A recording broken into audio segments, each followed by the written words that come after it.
I really need to be showcasing that more, because that is honestly the truest, thing for me as an artist. Like that's where I'm like really truly myself, is when I'm doing this kind of music.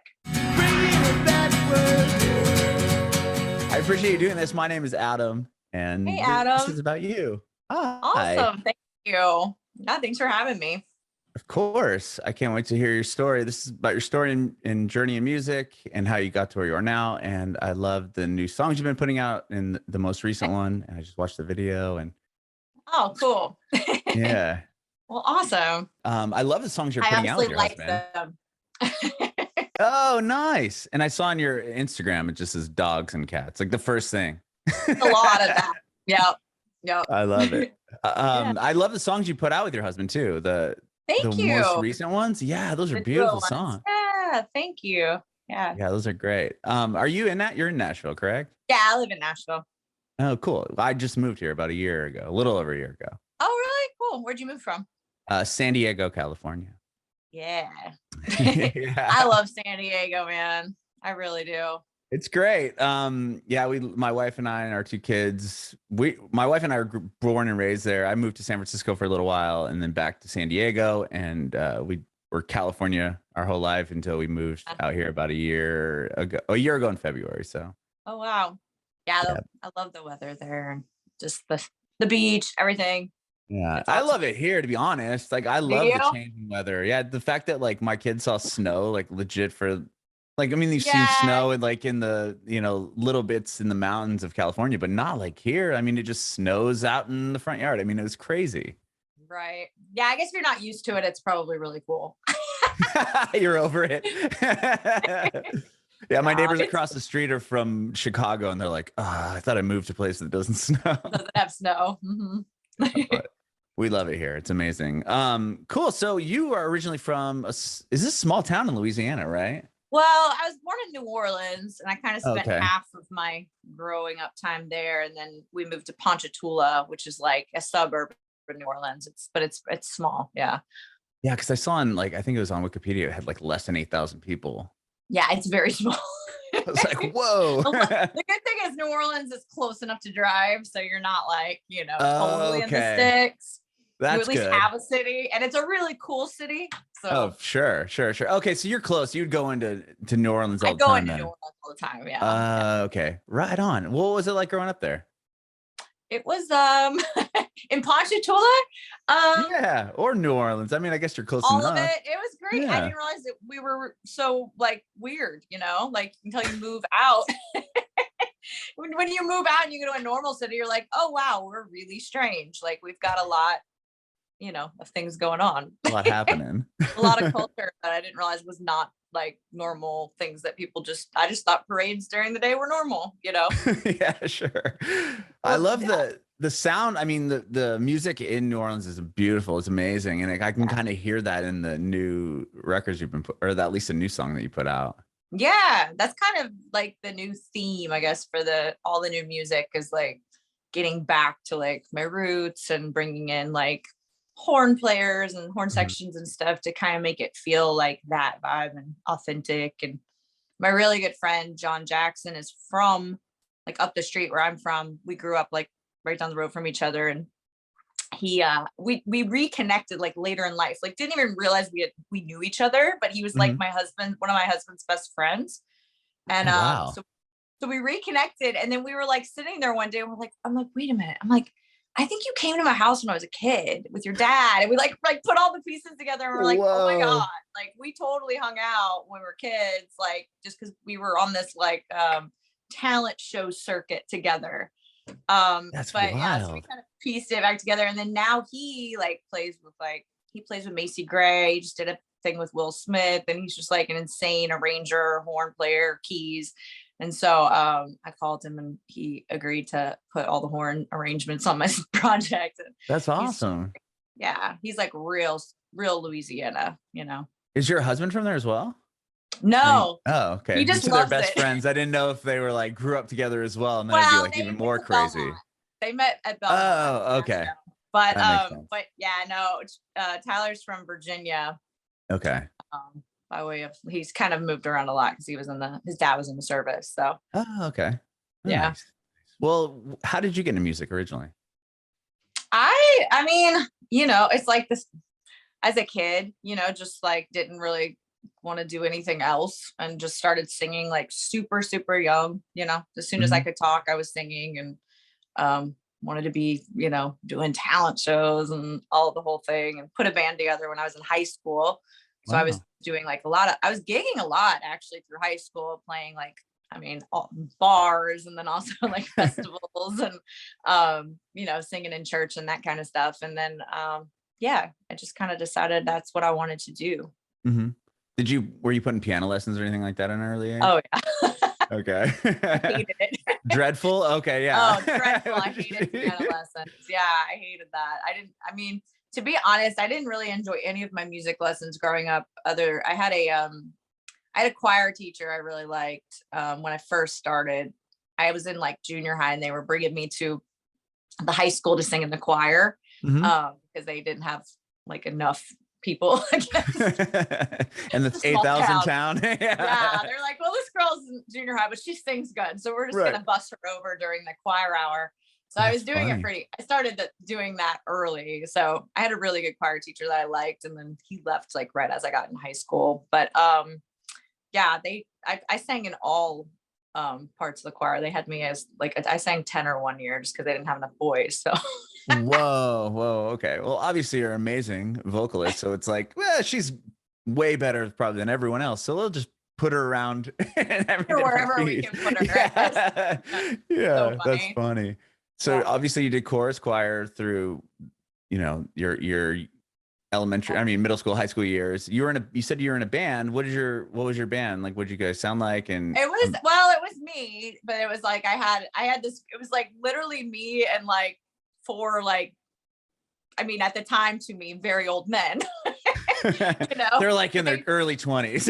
yeah, probably. No, they were like 40s, 50s. Okay. But they had been playing, the New Orleans circuit for a long time. So it was good. They were really good players. And yeah, I just it was more like cover gigs, but then I started getting into Mm. songwriting in high school. So I would throw in some of my originals and stuff. But it was mostly kind of like a soul kind of, little soul, a little country, just kind of a blend of different things, which is kind of Okay. what I am now, I feel like. So Did you go to college for music at all? I went to one semester at Belmont. Okay. I was supposed to go to college for music. Yeah, I kind of got here and I started working. I started working downtown originally, like as a karaoke host when I was like 18. And Oh, wow. I yeah, think I read where you were. Yeah. Where were you? You're right north of Broadway, right? On Church, the oh yeah, I bar. was I at remember. Lonnie's. Oh yeah, okay, that's where it was. I saw that.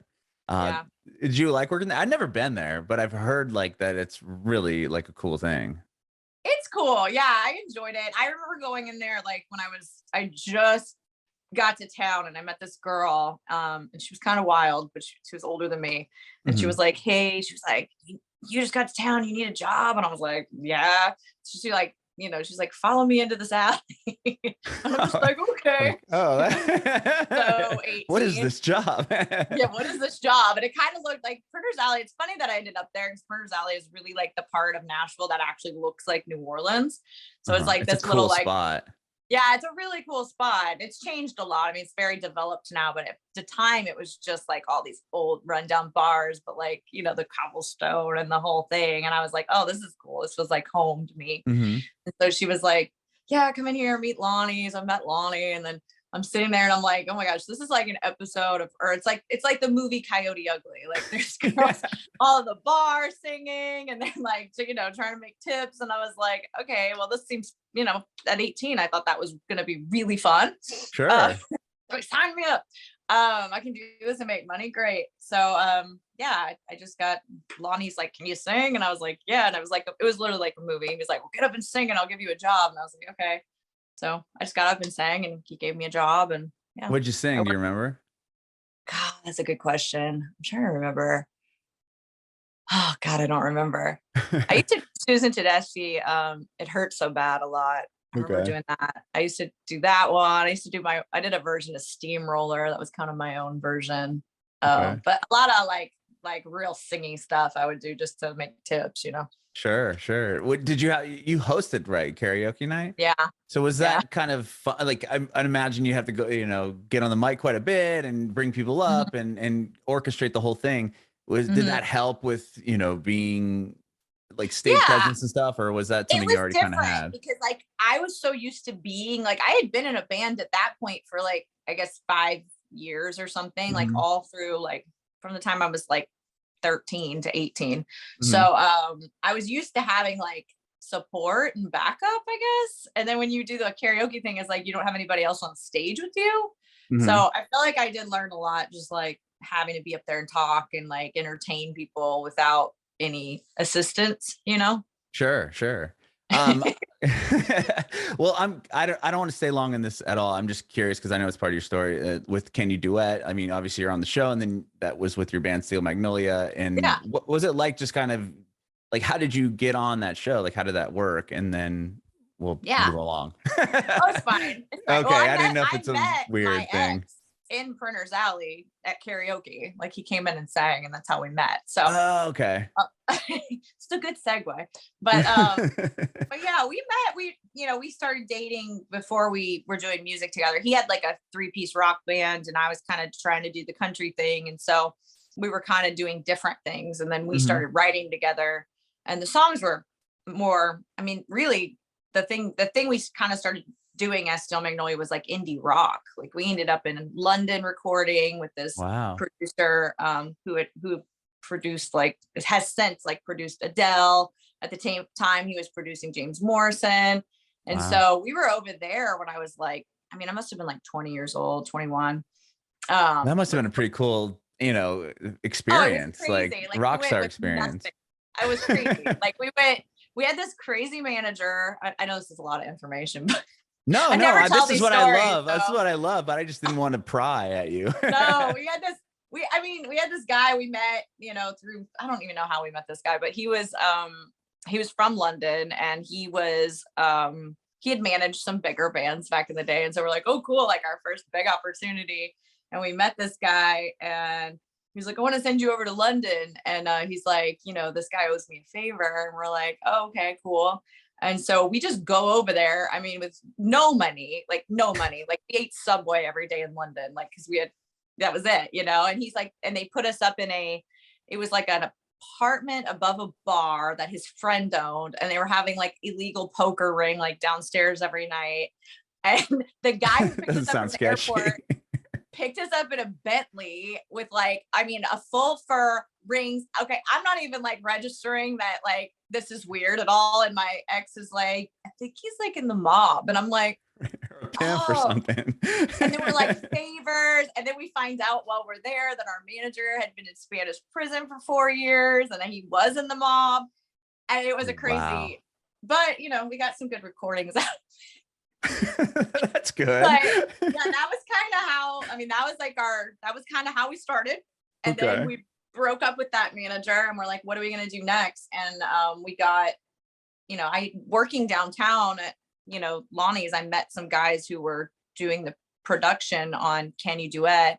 And they're like, well, we don't have any involvement in the casting. So they're Hmm. like, if you want to audition, come over. And so I just like, we waited in line, did the whole like cattle call Wow. thing, auditioned, and made it through, and kept going on that until the end. We ended up winning and getting our Yeah. record deal. But Huge. I mean, that must have been a big, I mean, you've obviously succeeded through 2 of these shows now. it's crazy. Yeah, so crazy. And Mhm. with, you finish, you get a record deal with Big Machine, which is huge. I mean, at the time they probably still had Taylor Swift and, They did, yeah. these big names. And it's like, was that overwhelming? Like, okay, not only are you on a show, which was probably overwhelming in itself, then you Mhm. win the show, and then they're like, here's a deal. Like, were Yeah, you guys able to process that pretty easily, or is that difficult? you kind of just go with it. You don't really like, we weren't really thinking about it at the time. We were just like, okay, well, here's our shot, and this is what we have Mhm. to do. And I was so young that I could just do it. Right. Like I had so much energy at the time, I mean, I think I still have good energy, but not like that. Like it was crazy. Um, But yeah, you kind of just go with the flow and do whatever they tell you to do, because you're like, well, this is huge, and they're putting so much money into you, and like you're getting to do all the things. Like I literally had a bucket list of like, all the things that I wanted to do in the year.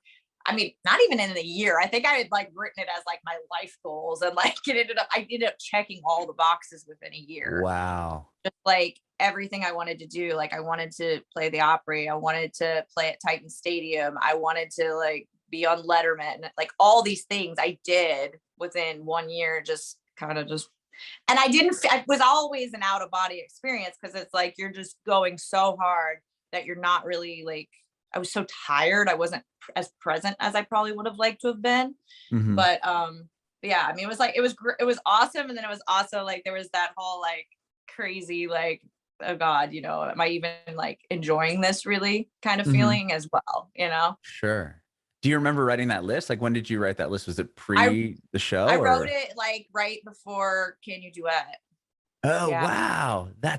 Wow. I got really into like, The Secret and like the vision boarding, vision boarding. And I was like, I'm saying my mantras every morning and reading my list. And then I just did it. It was crazy. That's so cool. It's funny. You're this, I just interviewed someone the other day, and they had a similar experience. And I mean, I've heard this a lot of times. I even created a vision board like 2 years ago, because I'm like, this seems to be working. Like, this is crazy.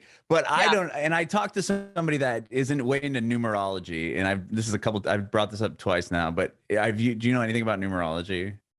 Where it's like you take numbers for your name, and then it like somehow figures out this weird algorithm of who you're supposed to be. And I don't like buy into it, but it's weird in certain aspects of life. 11s have been a thing for me. Is it? Oh my, no way. Were you just? Yeah. Okay. So I'm an 11. My wife is an 11. 11 is like the number of like, you can kind of see things happen. Like, they're going to happen. And then they happen. Yeah. It's so weird. That's so weird that you just said 11. My mind is like, no, that was a thing. Like when I did The Voice, so like I was not planning on doing The Voice. Like I didn't even know what I was doing. I was kind of lost, to be honest with you. I was trying to do my music and put it out solo. This is after the Steel Magnolia stuff dissolved. And I was in line at a Panera Bread ordering, and I got a phone call from one of the producers of The Voice. And she was like, hey, I just watched a YouTube video of you singing Natural Woman. Like, we love you. Would you want to come audition for The Voice? And I was like, I don't know if I qualify, because I've had a record deal. Like, and she's like, well, do you have one now? I was like, no. And she's like, well, then you qualify. And I was like, okay, well, let me call you back, because I'm about to check out. And so I'm literally in the middle of like my broccoli cheddar's coming up. Right. I gotta get the sandwich, apparently. Really bad. But she checked me out, and my total was 1111.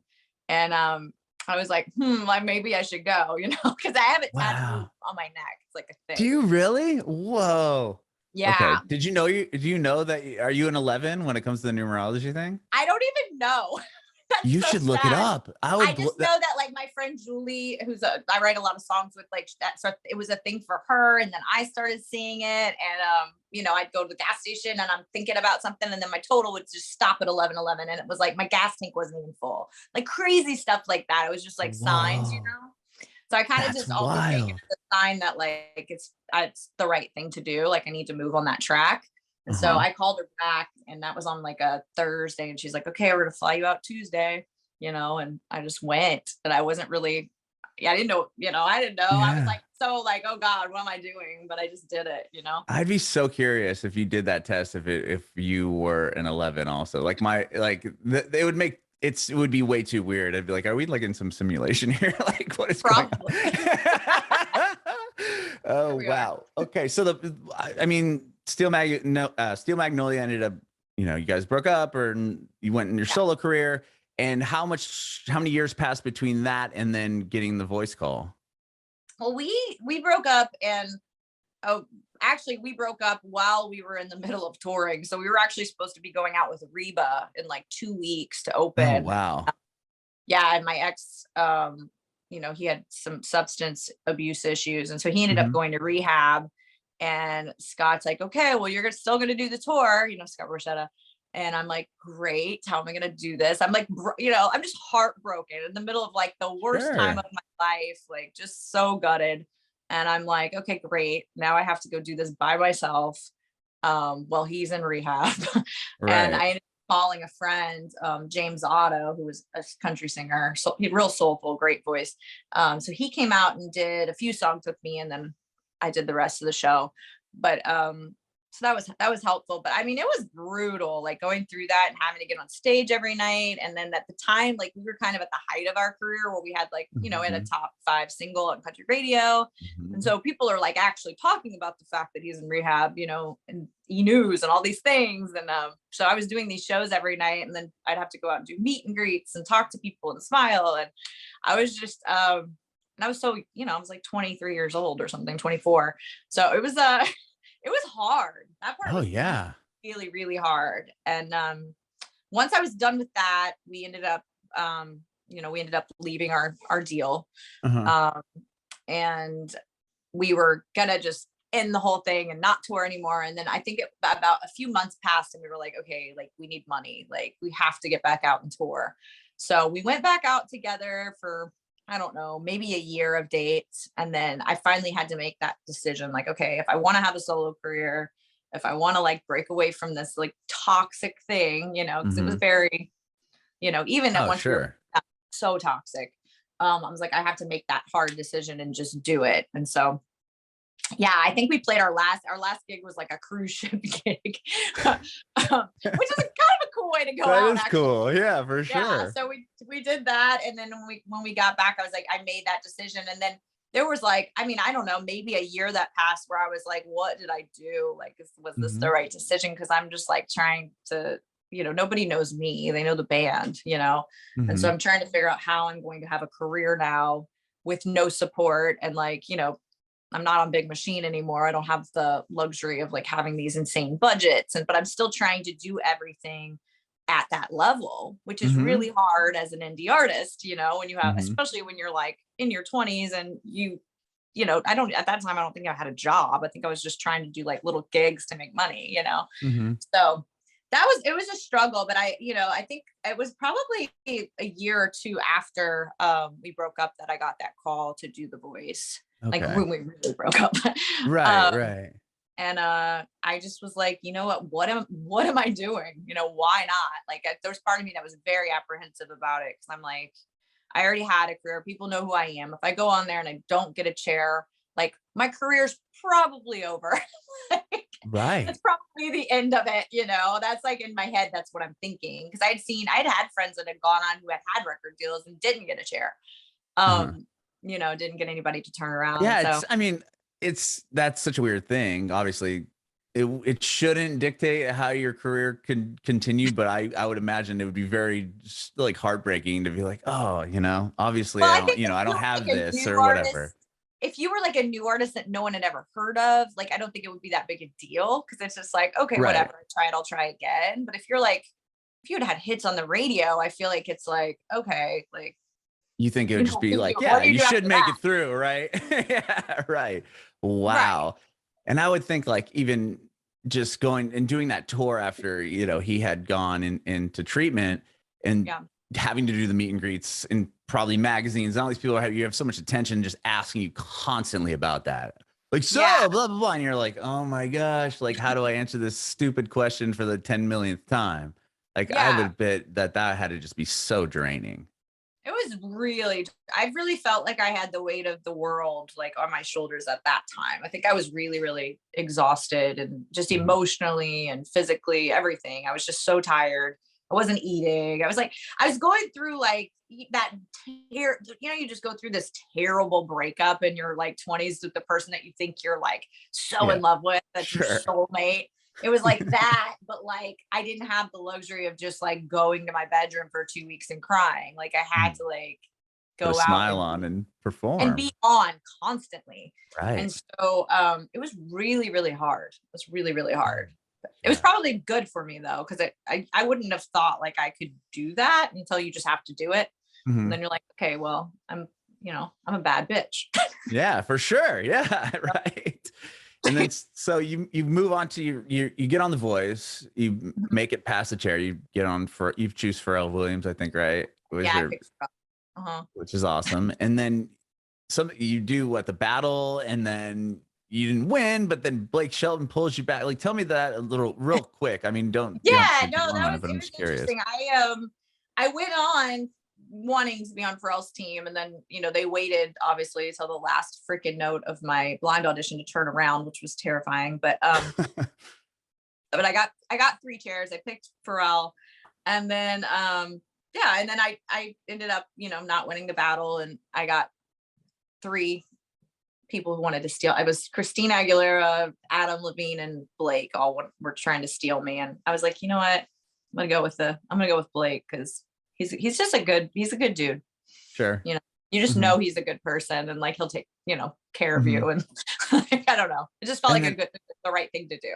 And then you make it all the way until you get second. I mean, how crazy is that? They wanted to vote you off in the battle round. You get saved by, so obviously 3 people there were like, yo, we need to take her. And then you make it all the way to the very end. That's crazy. Crazy. Yeah. I didn't know how it was going to go. There's so many good, the thing is, like, you don't even see all the talent that's actually on the show. Like, there's so much on this that makes the cut, and then there's so much that doesn't make any sense. You're like, oh my God, person's amazing, and they didn't even make it past whatever. So it's like, you just really don't know what to expect. I was like, oh God, who knows, Yeah, those are interesting show. I mean, I forgot who it was. There's been a couple of people I've talked to that were on like American Idol that like didn't make it the first 2 or 3 times, and they go back and then they're like almost the winner. And it's like, how did that it's crazy how that even happens. Yeah, it doesn't make a whole lot of sense. But so you perform, you're the only one, I don't know at this point, but to date, when you did it, you were the only one to do an original song at the end, right? Yeah. That's a bold move. Yeah. Right? Yeah, I'm about the bold moves. Yeah, I was on there, and I was like, it got to the finale, and I was like, I really want to perform my own song, because I feel like to be honest with you, I consider myself as much a songwriter as I am a singer and an artist. At that point, I'd had a publishing deal and written a lot of songs, So I just went to Blake. I sent him this song, and I was like, look, I really, really want to do this in the finale. I'm like, and he was like, let me hear it, and see if it seems like a good finale song. And he was like, yeah, he's like, he was really encouraging. He's like, this is as good as anything we would give you. He was like, I don't know why you couldn't do this. So he kind of went to bat for me with the producers on allowing me to do that. And yeah, it was cool. It was a really cool moment for me, as a songwriter, and then my co-writers. It was really cool, for them as well. So that's massive, right? I mean, a lot of people would assume that it's kind of on song choice who advances. I think a lot of it, I mean, at least I remember for American Idol, some people, he had a really good voice. This is 10 plus years ago. He sang like a Ryan Adams song that like I knew, but probably 90% of America was like, what is this song? What is and then this? and then he didn't advance. I'm like, well, yeah, because you got to sing something that people, song. Like if people can move, they know. And so choosing a song that was your own, that's really, it was a bold move, and amazing that he like co-signed it and was like, yeah, this is great. Go ahead and do it. I think that the key was like the point in the show when I decided to do it, because I was like, well, I'm already like in the finale. So at this point, it's like, even if I don't make it any farther, I'm cool with that. And at least I go out like being authentically myself, like totally me. Like, okay, this is who I am as an artist, So that's kind of how I was looking at it. But yeah, I wouldn't have probably done it for my blind audition. Yeah, that might have been even more bold of a move. That would have been a real bold. Yeah.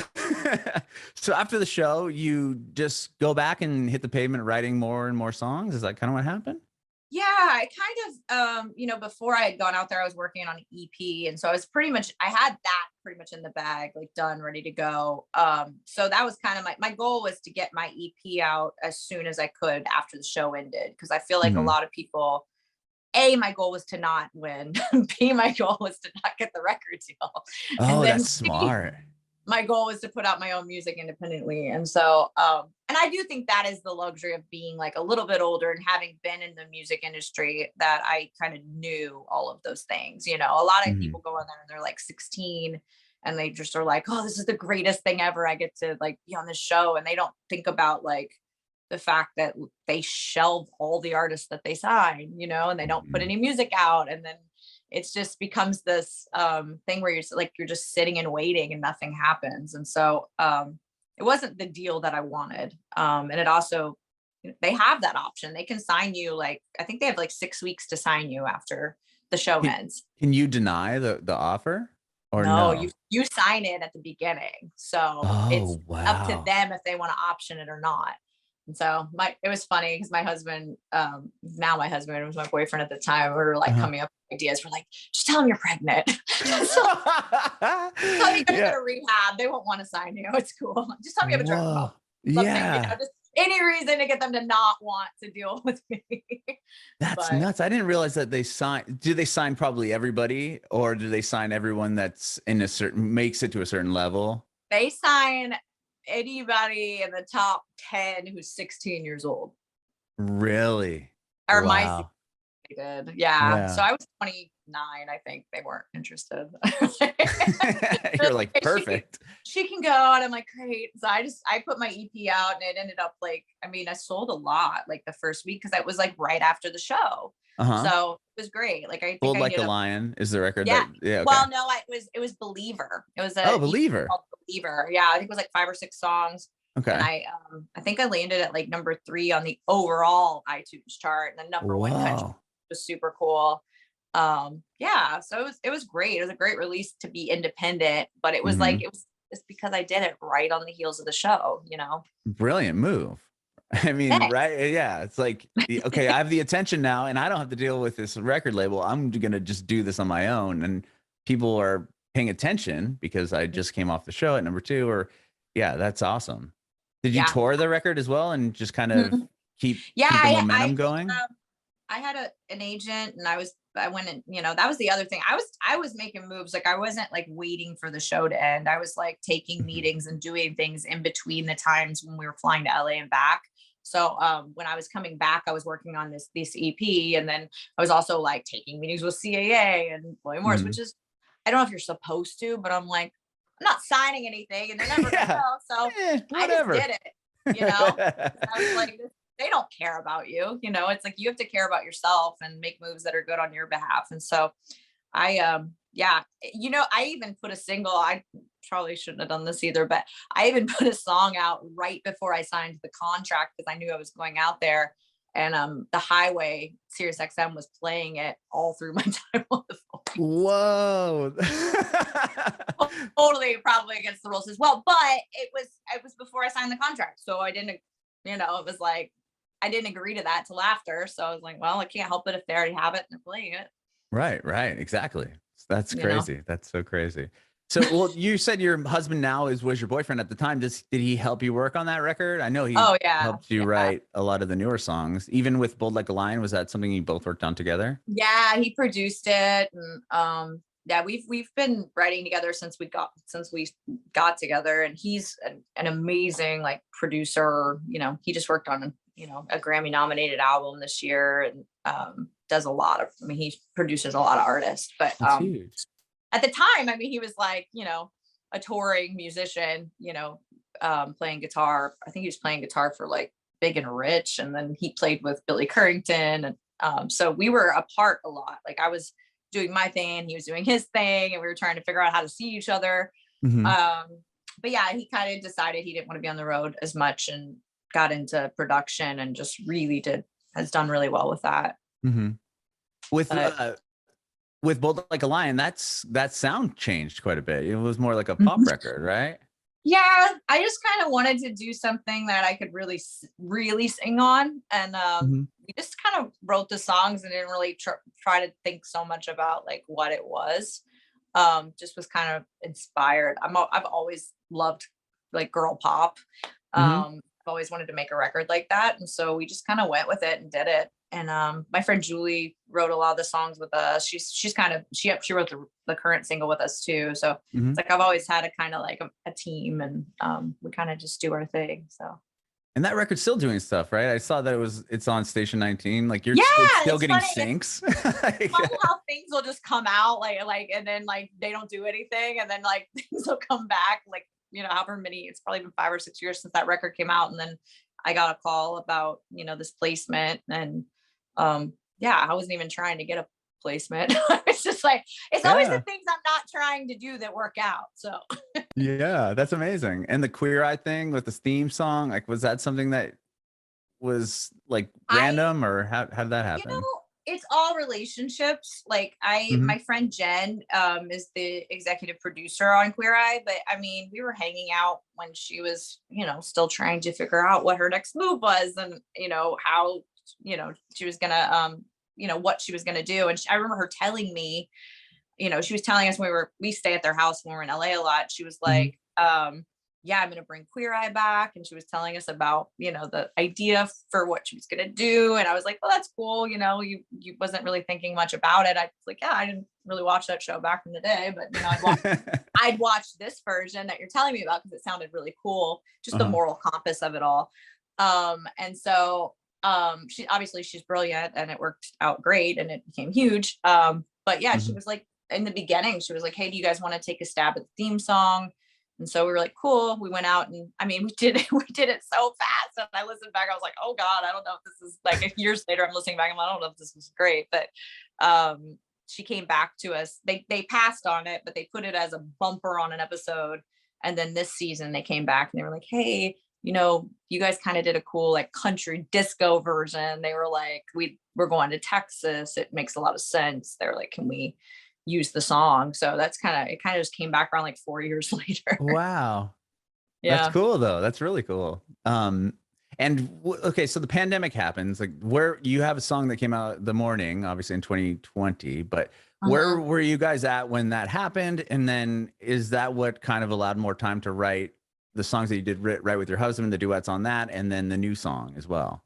Yeah, it was, it was like with everybody. It's like we had this whole year planned and like shows and all these things. And then, everything Yeah. canceled in a day. So, what do you do? We actually had we had a recording studio in Berry Hill that we were Oh, renting. cool. But we had the tornado in Nashville, and then the next week I Oh, think yeah. we had the derecho. It was like which nobody talks about because everybody remembers the tornado, but it was like 95-mile-per-hour straight winds that came through, and I think it took 6 trees down at our house. And then Really? I didn't hear about this. oh, it was nuts. We were in our closet with our dogs, like freaking out because I could hear the trees going. I'm like, oh God, I hope a tree doesn't go through our house. And then we looked at each Wow. like we got to go check the studio. So we went to the studio, and a massive tree went through our studio, like right above our, in our control room, like right above our equipment, our board, everything. The And one in so, Berry Hill? mhm. Oh, wow.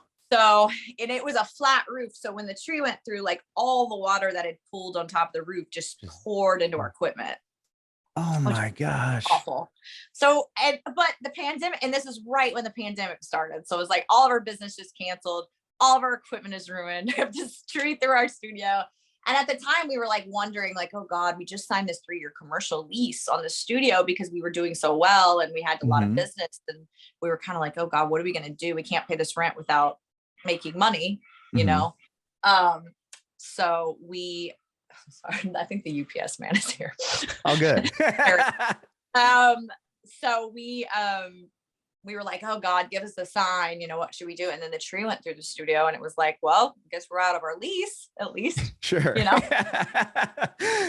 So we just tried to, we dried our equipment out, moved our stuff out, and then decided we should buy a place and build a studio. And that's what we did during COVID.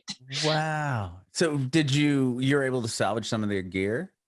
We were, and then the stuff we weren't able to salvage, actually Music Cares was super helpful. The ACMs lifting lives, like we had a lot Mhm. of support from those organizations. I think Music Cares like they paid for all of the equipment that was lost. That's So we were amazing. able to, yeah, we were able to replace all of our stuff when we weren't, we had 2 years of not working. So that was super Mhm. nice. Wow. Yeah, I forgot, like, Nashville had so much happen in that year, and then the And bombing the on Christmas. bombing, I know, it was It's like like, so many things, what is and it going was on? awful. Yeah. So it was good though. We tried to make, lemonade, we're just like, okay, well, we know we're not going to work for however long. We didn't know at the time it was going to be Mhm. as long as it was, but we were like, well, if we can like pull everything we can together to get a loan and buy a house, like this would be the time because we can show that we made money, you know, Right. kind of like we're like thinking like that. And so we kind of just went for it, and it kept us really busy during the you know, the lockdown and everything to be, Mhm. you know, building the studio and everything. So that was good. And we, you know, as soon as we got the studio done, we started working on music. And so we had a lot of time to write songs. So these songs that we're hearing now, or were those some of the Mhm. first ones you wrote in this new studio that you built? Yeah. Yeah. We wrote, it's funny. Tyler makes fun of me because I write a lot of stuff in the bathtub. That's awesome. Like I wrote that song in the morning in the bathtub and woke Did him you up. really? I woke him up at like midnight. I'm like, we have to go put this down right now. And he That's hates a me. great song. Thank you. Yeah, he hates it when I do that. But well, he got up and he did it, and it ended up, you know, it was probably the biggest TV placement I've ever had. I mean, we've ever had together, because it was like just this minute and 30 part of it was station 19, and someone had died on the show, and it was like there was no talking over it. It was just like it was almost like a mini music video for the song, which was crazy. I feel like it was like my Grey's Anatomy moment or something. But it was like just this song that I was just feeling like super. I mean, I was crying when I wrote it. I was so emotional. And I just wrote it all down. I think I wrote it in like 20 minutes. It was just like, it was like channeling more than it was me. But yeah, and I just woke Tyler up and like, we gotta put this down. And he put one piano part, I sang it, and that was it, you know. Wow. So Wow, that's that incredible. was how a lot of songs happened, though. I feel like I was just like, and I kind of just didn't care. Not that I didn't care, but I just was like, I'm just gonna write stuff and record it and see what happens. Mhm. And it kind of really, I think with COVID, it was like everything stripped back. Like you don't like, I felt like I didn't really like, I'm like, what is my identity? You know what I mean? Like, who Mhm. am I? I feel like we were all feeling like that, because I'm like, who am I without like being on the road and interacting with people, and like you know, who am I if I'm not an artist, you know? Mhm. So I kind of did a deep dive into that, and that kind of brought me back to like my roots, and like being in, you know, from New Orleans, and like, you know, how special that is. I'm like, I Mhm. really need to keep showcasing that more, because that is honestly the truest you know, thing for me as an artist. Like that's where I'm like really truly myself, is when I'm doing this kind of music, you know, and it's easy. Okay. Yeah. Is that something you've ever like wrote or dived into, or like, or was it mainly in the country lane, or and then the pop record, but like that more New Yeah. Orleans style? Like, is this the first kind of go at it, or did you have other songs that you I wrote, think I've had things previously? that have kind of like had that influence in them, but I've never Mhm. like really gone this far into it. Like, okay, I'm just stripping it all back. I'm doing Mhm. something that's completely authentic. And I don't like, I'm not worried about country radio. I'm not worried about, you know, I'm not thinking an agenda. I'm just Mhm. going to make music that I really want to make. So this is, I mean, truly, this is the first time I've truly done that. Like I've Wow. said I've done it before, but I'm always in the back of my head going, oh God, can we get this played on, you know, whatever? Can we get this Right. played on Well, the you high? kind of have to think that way, right? I mean, Yeah. I that's mean, the way to survive in in the yeah. business. But if you're in the middle of COVID and there's no work anyways, it's like, okay, Right. well, let's just make a project that's completely authentic, you know, and Uh-huh. not worry about it. And honestly, I feel like those kinds of records are the ones that resonate the most. And people know like when you're not being, you know, Mhm. completely yourself, you know, they can Right. see it. So I think it resonates better with people when you're just being your true authentic self anyways. It's a great song, and wow, it showcases your voice so well. It's like, whoa, Mm. okay. If you didn't know that Megan could sing like that, now you do. Like, it's like, whoa, like it's such a cool. And the video's rad. Like you're swinging on that chair, and your husband's playing piano in the No, video. that's actually my friend Jeremy, and he Is doesn't he? Because play I couldn't see piano. him because there's the back of Yeah, his it's the back head. of his head. It was a joke. It was kind of a joke because he was there, and I was like, dude, you should just put a jacket on and play piano, like, because it's like Oh, this okay. piano. I But just assumed it was your husband. I'm like, oh, that's the back of somebody's head. It's probably him. yeah, no, it's my husband, Oh, Jeremy. that's funny. That's So funny. funny. So But yeah. sorry, go ahead. Oh, go ahead. No, I was going to ask you about the songs that you've released with your husband. Are you working on a project as a duet together? Because those are great We kind songs. of just been putting, we just like go write something and we're like, hey, we should put this out, and we started out doing a duet, and then I don't know, we've done so much of this, like, oh, we're gonna do a duo thing, and then like we're like, but why would we do a duo thing? Because we both have like our own things that are do really well, and we have Yeah. followings on Spotify, and so then we started doing it as like Tyler Cain featuring Meghan Linsey, or Meghan Linsey featuring Tyler Cain, and that seems to be like a smarter idea. Right. Yeah, we kind of just do it like here and there. Like we're like, okay, let's put this song we wrote is a duet, and we'll put something out, but we're not like focused on like this is a project we're doing. It's more like I'm gonna do my thing, he's been doing his, and then sometimes we'll come together and do stuff. Okay. Yeah, because your voices sound so great together. I mean, I'm like, whoa, this should be like a project. And I didn't know if it already was, but yeah, it's really good. Yeah. Thank you. You're welcome. So the song, the most recent one, is that going to be a part of an EP that you have together? Or is it you're just going to be putting singles out, or what's the plan? That was kind of just a single we put out. He wrote that song.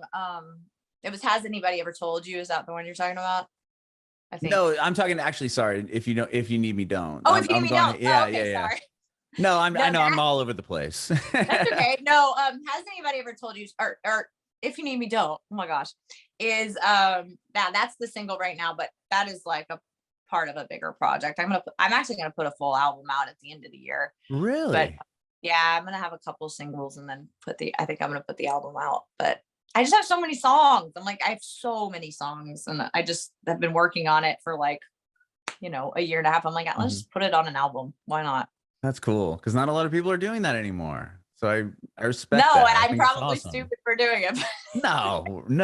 I think it's rad. And then I love listening to a whole album, and I love the song placement and the amount of like detail that will go into why, this song goes into this song, or why you picked this as the last song. Like, I think there's something so special about all that. Absolutely. No, I agree totally. And I obviously, as a kid, it's like I was so into albums and listening to the entire thing and reading. I mean, I was like the kid in my bedroom reading the liner, and I was like, who worked on this? Right. Who are they thanking in here? Because I'm gonna go look those bands up. Or, I want to look those people up. Exactly. Yeah, exactly. I think it's awesome. Well, that's so cool. And thank you so much, Meghan, for doing this. I really, really, really appreciate it. No, I appreciate you having me on. It's awesome.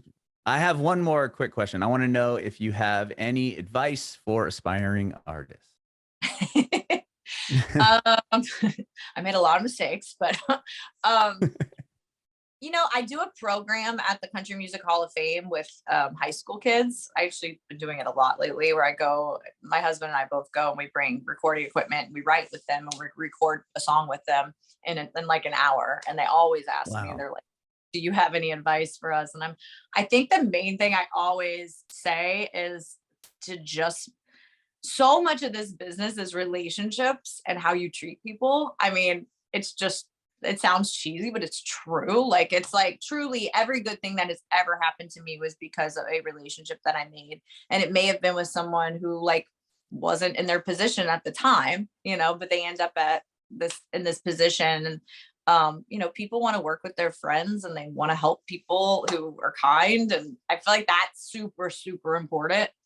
And then the other thing obviously is to just, figure out what your thing is and do that, and do it, be the best at that, because I feel like a lot of the times artists are trying, or I'm guilty of this as well, is like, I'm trying to follow a trend, or like, I'm like, oh, well, right now whisper singers are in, like, I can do that. But is that who I am? It's like my voice is like really big and soulful, and that's what I do, and that's where I'm my best, and so like I'm probably best to like not try to be like this whispery, singer songwriter. It's not my thing. So yeah, I think that's kind of the two pieces of advice I would give, is to just be kind and figure out what you do and do that.